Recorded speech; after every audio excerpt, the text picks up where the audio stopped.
is, as I mentioned, I think what is the in for the other party is important, Mm-hmm. whether it's negotiation, whether it's getting their buy-in, because we come from so different background, right? So, how we look at a deal could Right. be very different.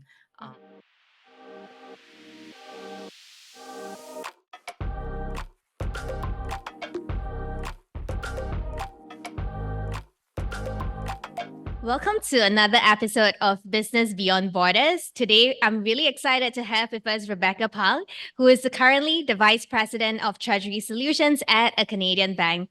Currently, she's based in Toronto, Canada, and very excited to have her share with us her journey. Welcome, Rebecca.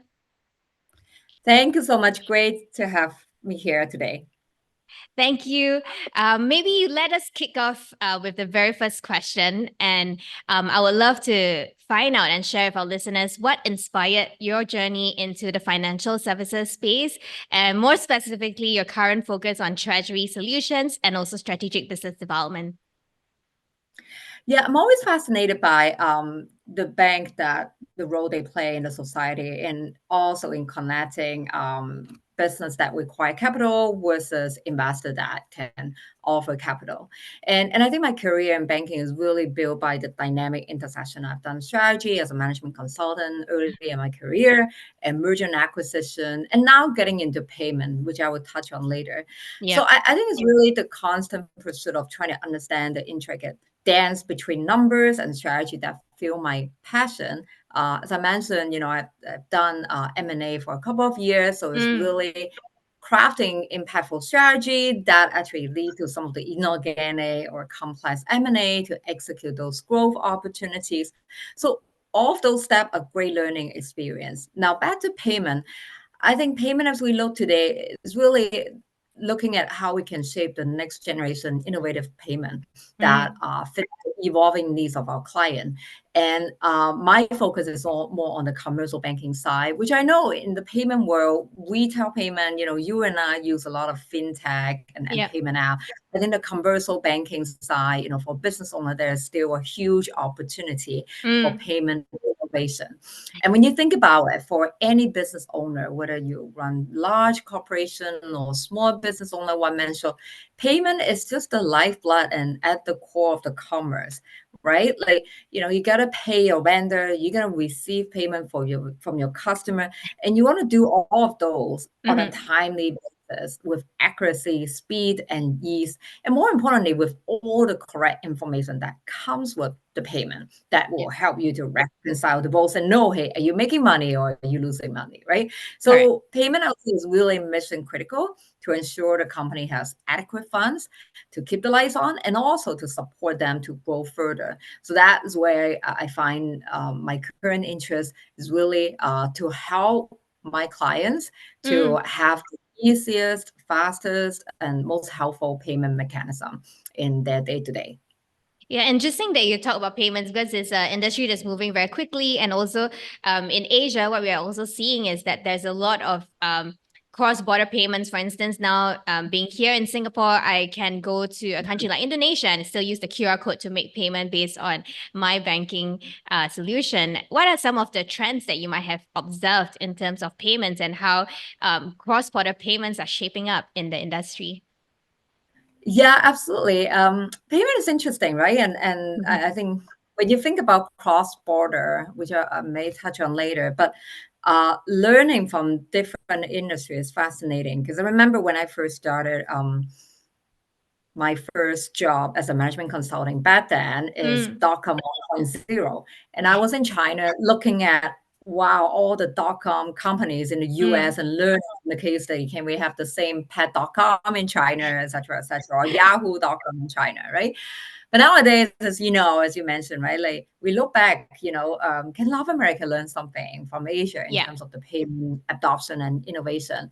Part of it has to do with, for some country, because of the payment infrastructure, they completely leapfrog to the next generation, right? And Mm, for some countries that have more developed payment infrastructure, I would say during the 70s and 80s, that actually has been a barrier for them to quickly leapfrog to the next gen payment solution, mm-hmm. to have homogeneous or harmonized payment across region and across border.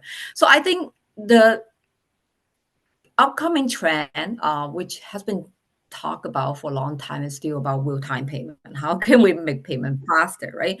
Especially when you got the cross-border payment, it's not Mm. that instant today. And then also, I touched on earlier, with the useful information that comes with payment, right? Imagine if you are a manufacturer, you're gonna pay your vendor, the vendor that provide you raw material, could have sent you free invoices. Hey, Yeah. guess what? I want to cut a check. We use check a lot in North America to Mm-hmm. pay two of the free invoices. Yep. Or I want to take advantage of the discount of invoice number one, but I Mm. want to pay half of the invoice number two. So all of those, how do you make sure the payment travel with the information? So at the Yes. end of the vendor, they know how to reconcile. Oh, you're only paying one invoice and second Mm. invoice half of it. So I still need to follow up the half of the second invoice and the third invoice.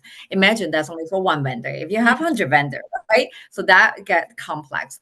So I think the payment information is another trend that will become more and more important. Yeah. And hopefully, with a lot of the new ISO standard, it will make it more homogeneous across country. Mm. And turning back time a little bit, you were talking about previously you were doing a couple of M&A, particularly we understand that during your tenure at China Unicom, you played quite a pivotal role in terms of international acquisitions, including that of the Asia Global Crossing. Could you walk us through how was that experience and how was it acquiring a foreign entity, especially back in the days? Yeah, back in the days, and when I was there, it was part of China Netcom, and then Mm-hmm. that China Netcom got acquired by China Unicom. So it's one of the first cross-border acquisition by a Chinese company of a foreign entity, and it's Yeah. also in critical industry, right, telecom Mm-hmm. industry. So there's definitely a lot of complexity in it, and also that acquisition is done. The acquiree is in the process of bankruptcy procedure, right? So all of these add to the dynamics of cultural element. It's a different regulatory regime and Mm. approval process that we have to go through, or even like language, right? Yeah. Obviously a lot of the document of the company that we're trying to acquire is English, and then when we present the key findings to our internal approval, it has to be in Chinese, right? So all of these add to the element, as well as that acquisition involve north of maybe 300 internal, external professionals, right? We Yeah. work with all the accounting firm, banker, lawyer, consultant to help throughout the due diligence. So Mm. managing that process, as well as people speaking different language in different location, US, Hong Kong, China, time zone, and also sometimes like how people communicate certain things, right? Like, how they agree, how they disagree. Mm. Different culture may say it differently, Yeah. as well as touch on the internal approval process, how Mm. many layers have to socialize, could be very different from a Chinese company versus a foreign entity, and it has to make it transparent to the other party to a certain Yeah. extent, so that people know what to expect Mm-hmm. and know what are the milestones that we continue to hit.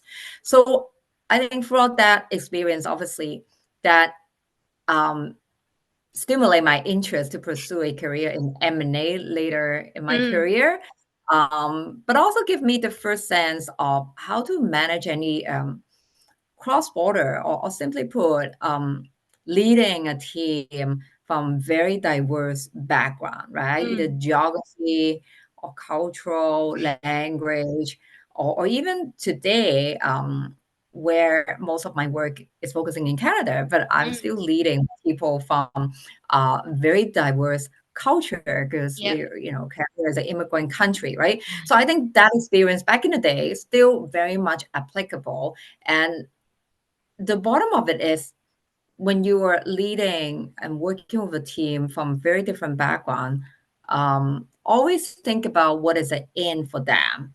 Right. How do I get them buy-in? I think that ultimately is the most important point, whether it's different culture or different opinion or different line of business.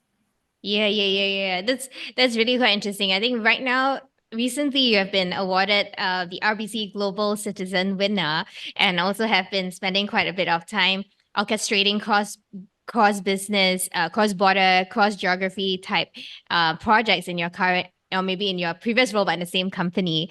How were some of the learnings that you had back then? Especially, I would assume, since it was the first time a Chinese entity is purchasing a foreign entity, there was no such thing as a playbook that you could refer to.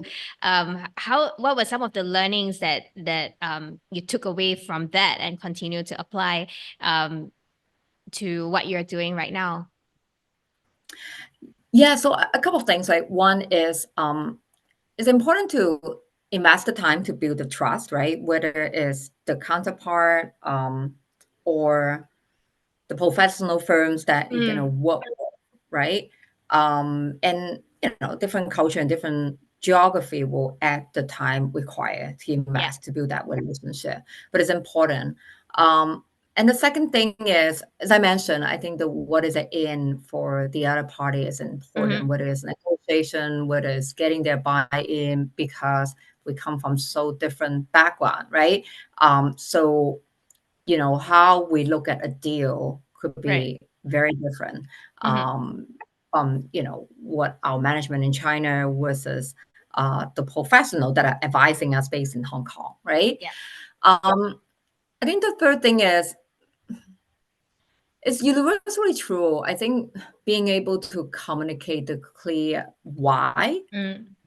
important for us, at least internally, to get the approval because, as I mentioned, it's the first one of the first type of this cross-border deal. Yeah. So there's a lot of focus on scrutiny, right? Mm. What could go wrong? So for us to to deliver a compelling value proposition, why that cross-border transaction makes sense as part of the longer term strategy, Mm-hmm. and why this company and why this time, right? Mm. So I think that's the key to success to build the credibility within our own regulatory or approval um, gatekeeper, so that they know, okay, even though there's no playbook, but there is compelling reason, you have done your proper due diligence, you Mm. have leveraged all of these professional firms, you are clear about what are you getting and how you're going to integrate the company you acquire to fit your future strategy. Yeah, I love that. I love that. So we briefly touched around how you had started your career in Asia, Hong Kong, China, and then now moving to the US and as well as Canada. What were some of your, how was the transition for you moving from one region to another? What prompted you to make that shift and move into another region? Yeah, so in my career or life, I have uprooted myself a couple of times. I went to the States to study two times, and Hmm. then went back to Hong Kong, start my career, and then went to China. Yeah. And after my MBA, I may mention earlier, because of personal reason, I came to Canada without knowing anyone, right? So it's really Mm. restart my life again. So I'd say what triggered for me to move around or move to different region, as you can see, some of those motivated by opportunity, right? When I went to China or when I went to the States for study, and some are because of circumstances, Mm. personal reasons. I didn't know anything about Canada, and I only know my husband, one person. And it was tough at the beginning because I already have a few years of experience back then. Mm. So I put an expectation, okay, it shouldn't be too hard to find a job in Canada because I have all the relevant experience. I remember I sent out like 500 resume, Yep. And I didn't hear back from many. And for those I heard back, like interview with a few companies, and the common question they have is always, "Oh, you don't have a Canadian experience." I think Ah. we Canadian talk about it as a joke because it's still happening, right? People ask about the Canadian experience, but then I say, well, I have experience in the two largest economies of the world. Why wouldn't it be relevant? So gradually I learned is really upon the individual, Mm, I guess the immigrant or the newcomer, to try to tell your story. right. You cannot expect people understand what is China NetCom, what is China Unicom, or I graduate from Chinese University accounting degree, which is the most difficult faculty to get in at that time. You have to make it relevant and be able to translate. Oh, okay, China NetCom is equivalent to Bell Mm, Telecom in Canada, yeah. but X time larger, right? Um, so being effective in telling the story is Mm, important.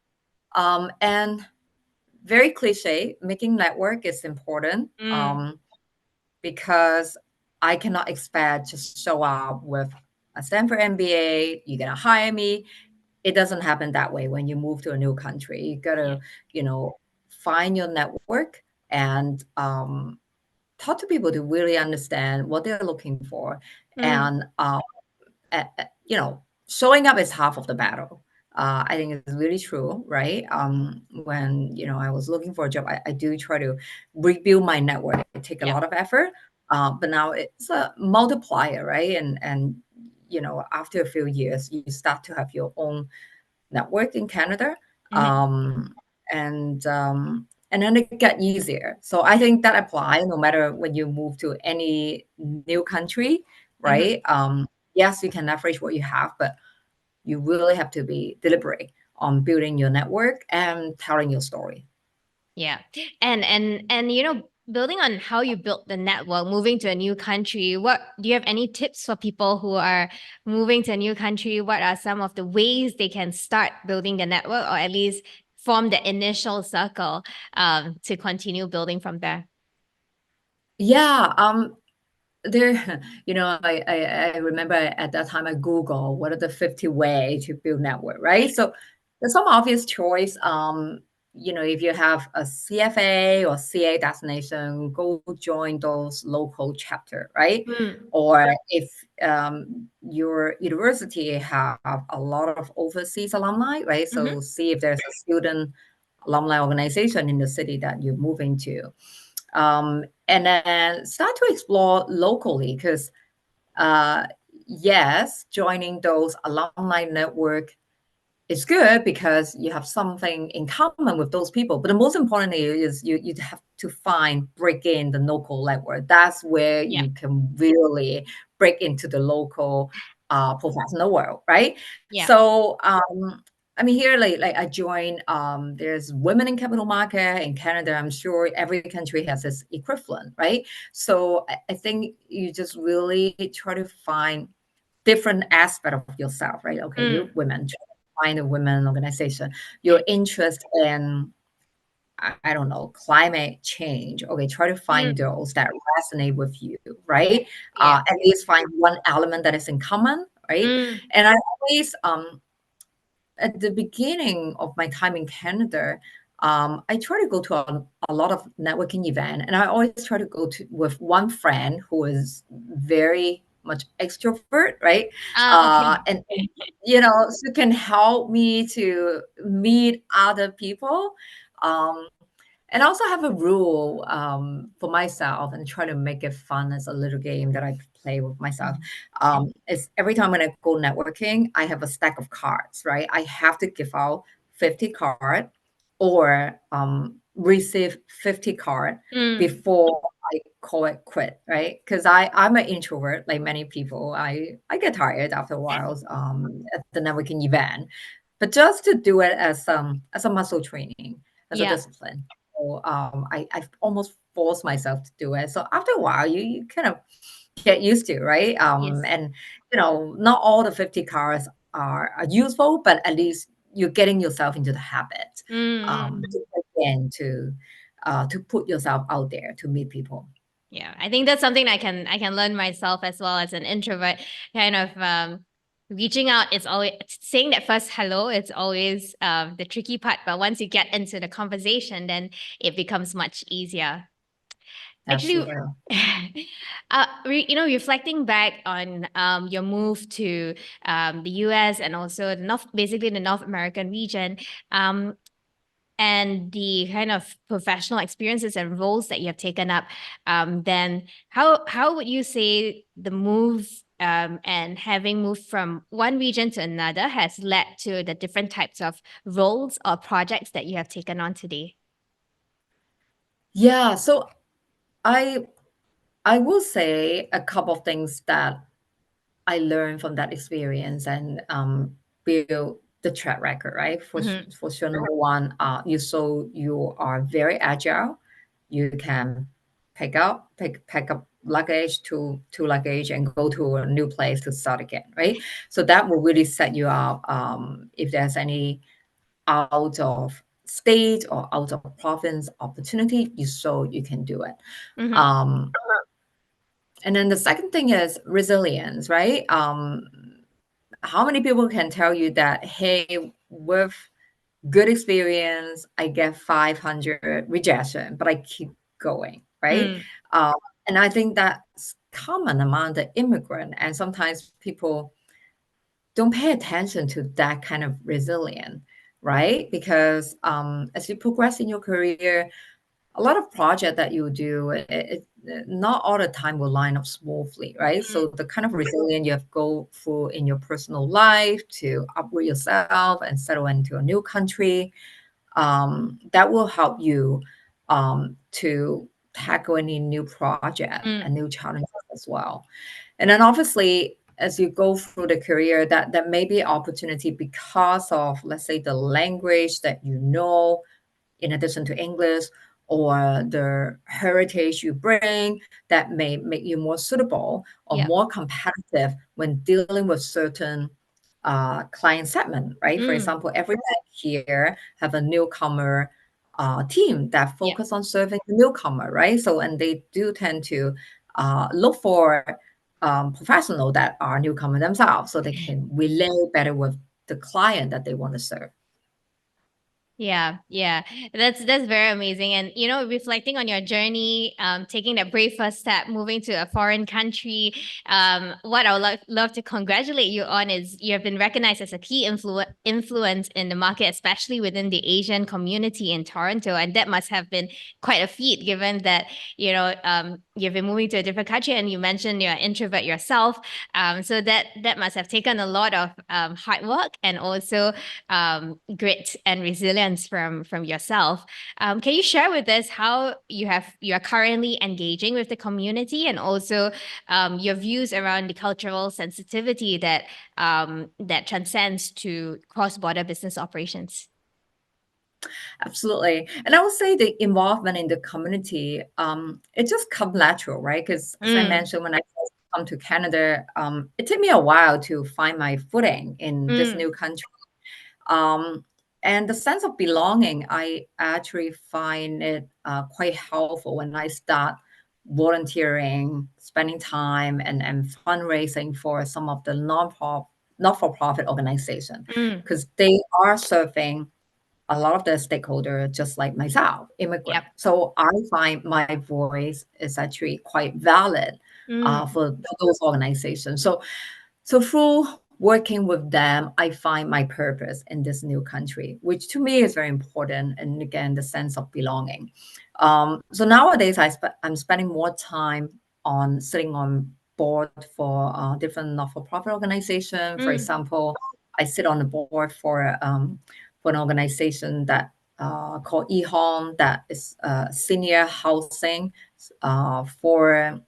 for seniors from Asian background, right? So if you think about it, we all love to have our home food, right? Like Singaporean food, Chinese food, every now and then. And then, when a senior retire and get old and live in a senior housing, how nice it is to have cultural um, relevant Yeah. meals Ah, or activities, right? yes. So I sit on the board because I really believe in their vision, Mm, and my family, some of my family member have lived in those senior housing as well mhm, and benefit from it, right? I also sit on the board for Toronto Zoo, which is the one of the largest zoo in Canada, and I particularly interest in seeing how immigrant like myself can enjoy and then learn more about animal mm, with their kids at the Toronto Zoo. How can we attract more new immigrant to enjoy the zoo? Because many of them, maybe like myself, came from a city that don't have that kind of world-class zoo, right?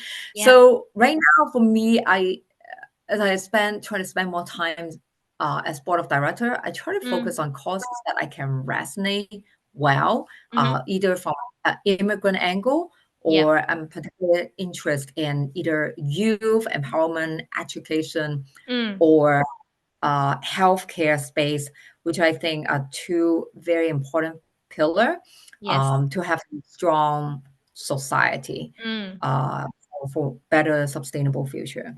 Yeah, and interesting that you mentioned about students and education. You have also funded a scholarship with the Ted Rogers School of Management in Toronto Metropolitan University, directly impacting international students. What in for that particular cause that you're championing, what kind of um, motivation did you have that inspired you to um, decide to fund that scholarship?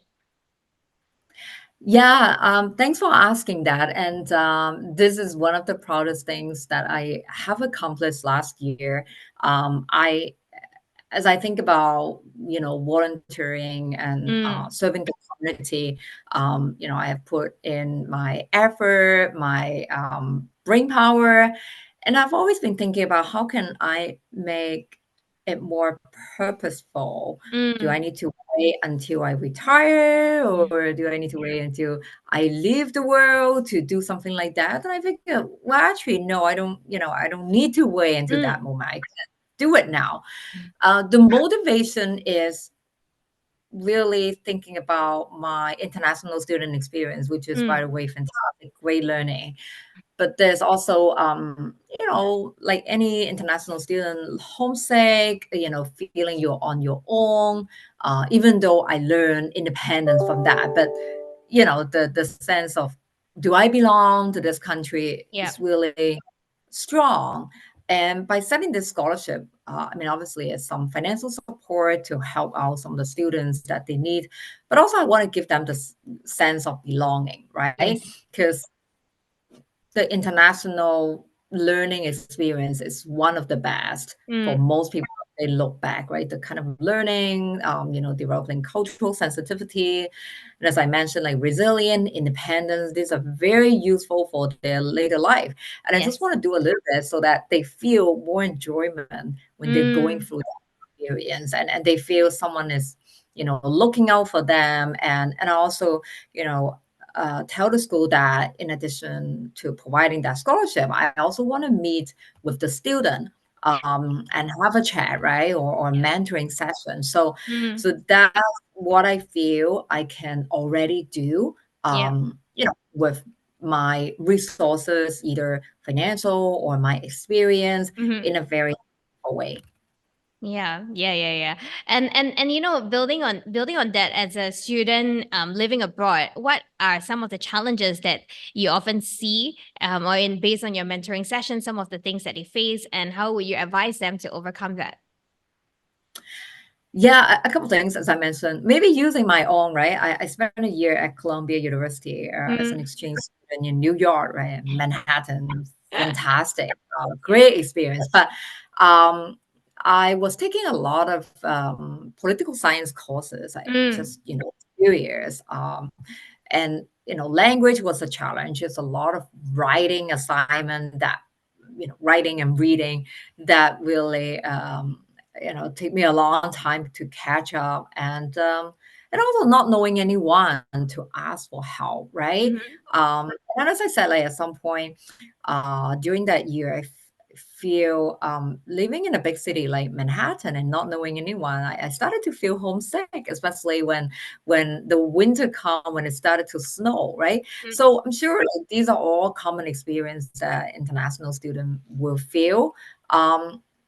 What I will advise is, I think, just think of that experience, as I said, is how you build resilience, Yes. right?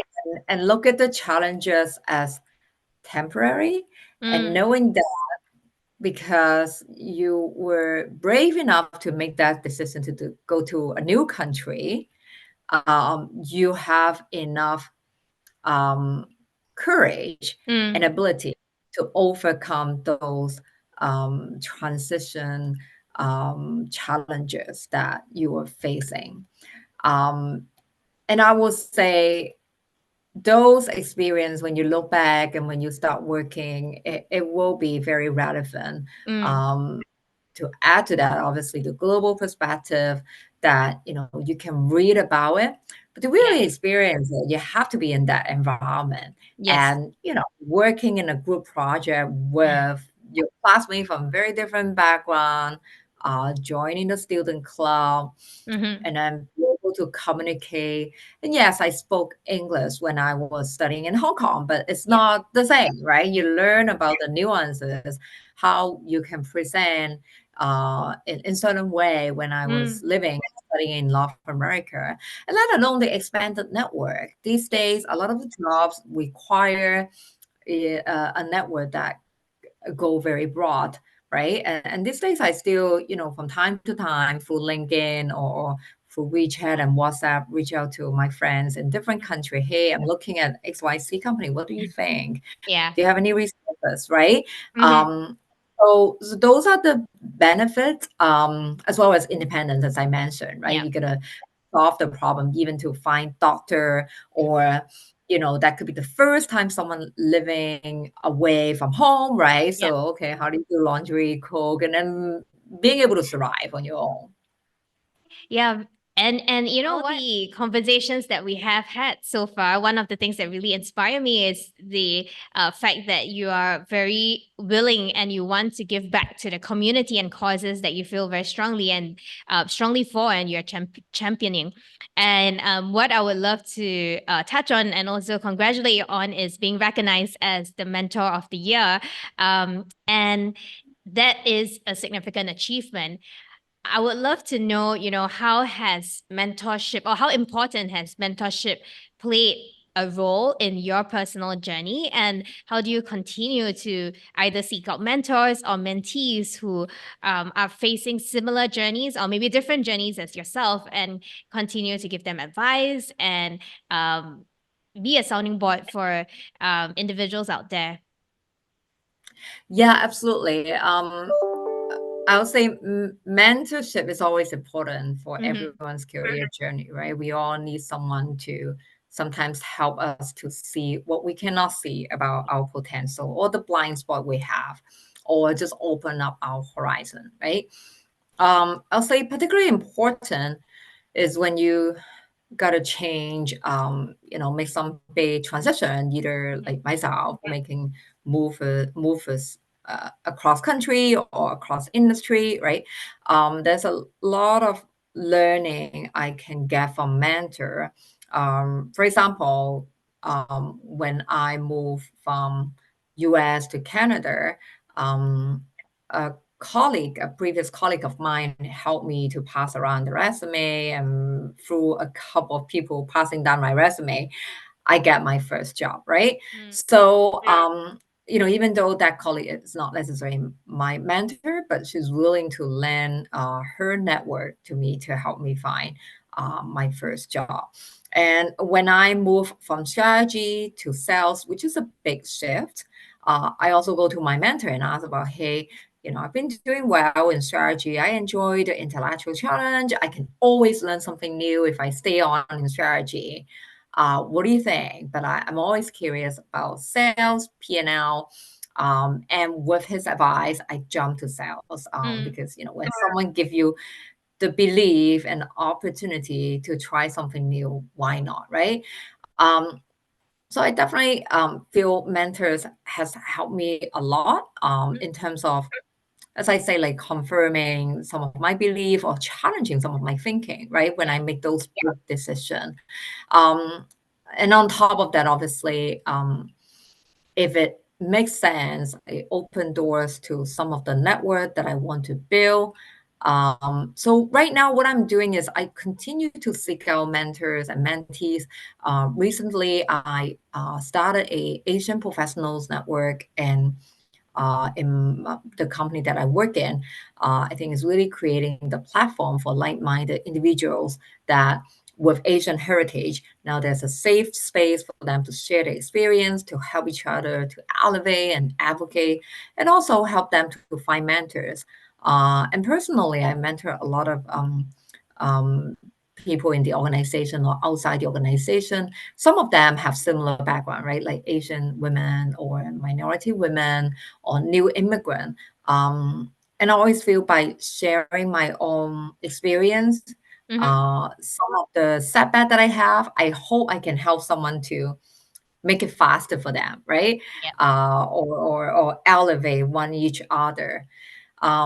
So I would say yes, mentorship is important, and it takes time to craft that relationship. It's not transactional. Mm. You always treat it as a, it's not as a friend, but it's a relationship that you want to build on. You want to make sure it's a win-win relationship, right? One thing people should be mindful is, don't go to someone to ask, oh, can you give me a job? Oh, can you introduce me to 10 other people, right? Mm. Like think about what you will ask a friend to do and what you will do to a friend, right? Ask your mentor, what do you care about? What's important to you? How can I be Mm. helpful? Think about reciprocal. So that's the key success factor for maintaining a strong mentor-mentee relationship, as well as keeping your mentor in the loop, right? A lot of times people think about it as transactional. Oh, I get my next job. Now, goodbye, mentor. I don't need to be in touch with you for a long period of time until next time I want to Mm. find a new job, right? So that again is not relationship building, but it's transactional and it's not about what mentoring should be. Mm. Yeah, yeah, it's very important. I used to also be a management consultant at Bain, and then being investing in mentoring relationships, and also even until today that I've left for a while, um, continuing to keep them updated. I think you have pointed it absolutely right in terms of building relationships. And I think that doesn't just apply to mentorship, but also in any relationship that you're Yeah. building. We alluded to it earlier when you're talking about working together with your clients, working together with diverse group of people, understanding what's in it for them. I think that's very important. Mhm. And rounding out to the last question, now that we are kind of at the start of 2024, what are you most excited about personally and professionally, and maybe from an industry perspective this year? Yes, so there are a few trends that I'm seeing in the financial industry world that I'm Mm-hmm. really excited. Well, first of all, I would be remiss if I don't talk about AI. Personally, I love ChatGPT and other apps that are, underpinned by that technology. I use it every day. There's always people make fun of me. Hey, human is always better than robot.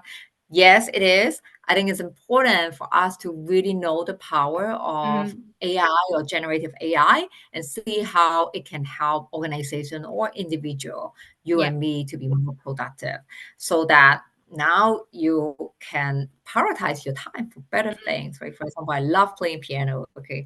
That's one thing I want to keep doing more to remind why human are human.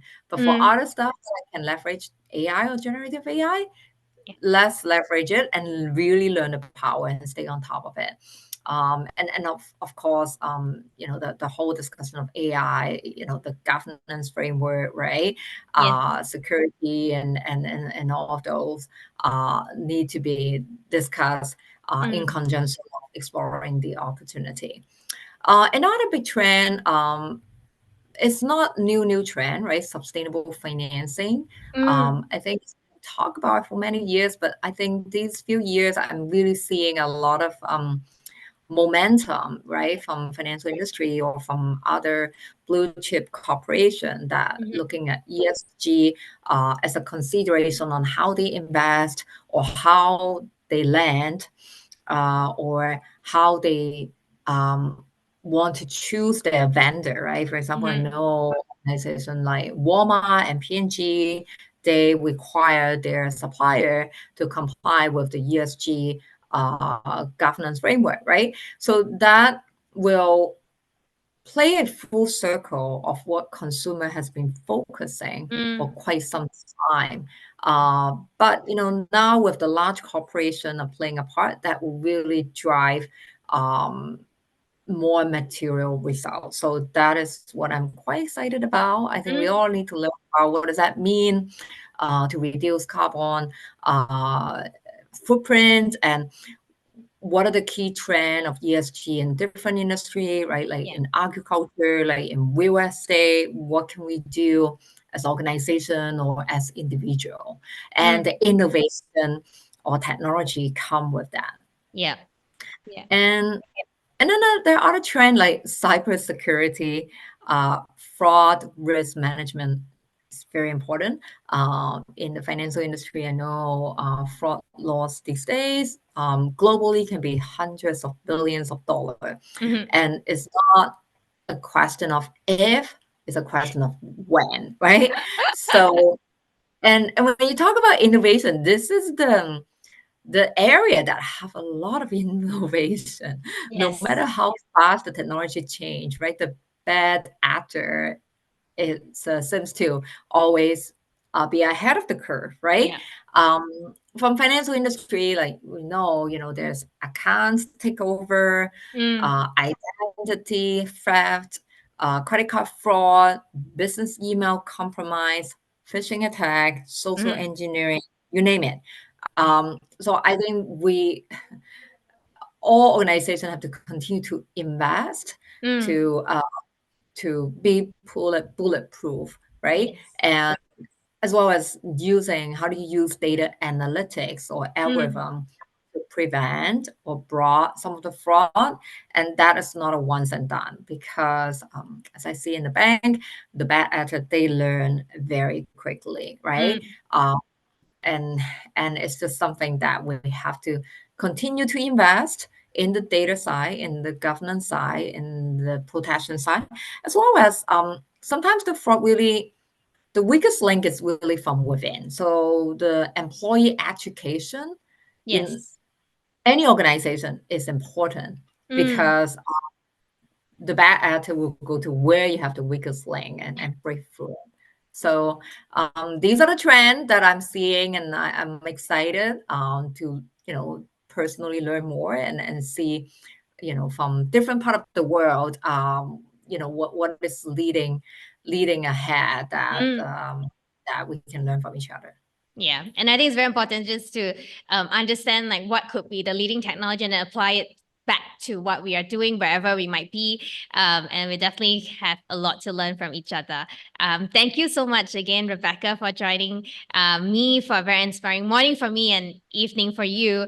And it has been absolutely lovely to hear your experiences and also see how you're so open-minded in terms of understanding and always learning and also embracing resilience and grit in every decision and move that you're making. And there's so much to learn from you, and very, very happy and thankful for you to join us in today's episode. Thank you so much for having me. Have a good rest of the day. Thank you for listening to Business Beyond Borders. If you have any feedback or thoughts, do write into us at support@bluent.com. Click to follow to tune into the next episode. See you again soon.